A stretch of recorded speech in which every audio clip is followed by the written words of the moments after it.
Once upon a time, on a sunny afternoon, two best friends named Donald Duck and Mickey Mouse visited a lively carnival. Full of laughter and joy, they tried every ride and game they could find. But it was the whimsical house of mirrors that caught Mickey's eye. "Let's check that out," Mickey exclaimed, his eyes twinkling with excitement.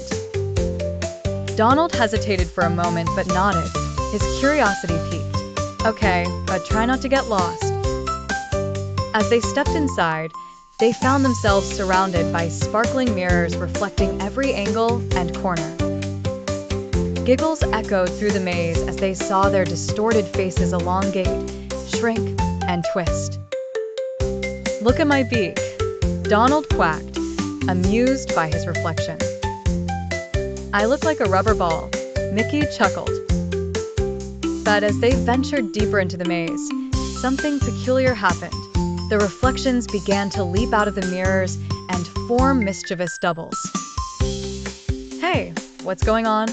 Mickey asked, wide-eyed. Donald scratched his head, confused.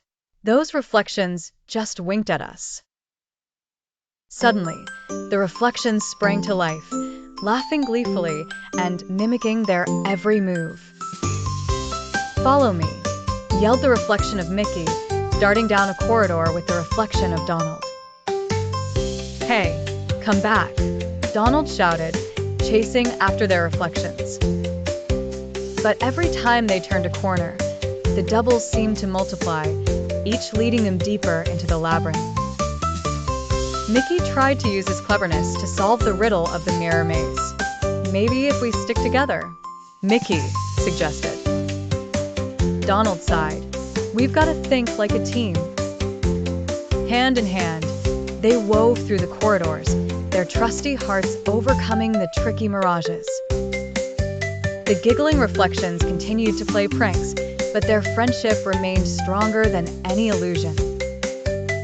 Then, as they hustled around a particularly narrow bend, they heard a gentle, musical chime. Creak, the sound of a door gently opening. "There it is, the exit," Mickey shouted with delight. Donald quacked in joy. Finally! With one final sprint, past the last set of giggling reflections, they dashed through the door and found themselves blinking under the bright carnival sun again. Puffing and panting, they sat down on a bench. "Phew, that was close," Mickey sighed, chuckling. "I wouldn't have made it without you," Donald admitted, patting Mickey on his back. "Friends forever, right?" Mickey grinned. "Forever indeed." And thus, with the lesson of teamwork and friendship tightly embraced, Donald and Mickey promised each other that they'd be more careful next time they visited a magical mirror maze. And with happy hearts, they continued their adventure, leaving behind the trickery of the mirrored labyrinth.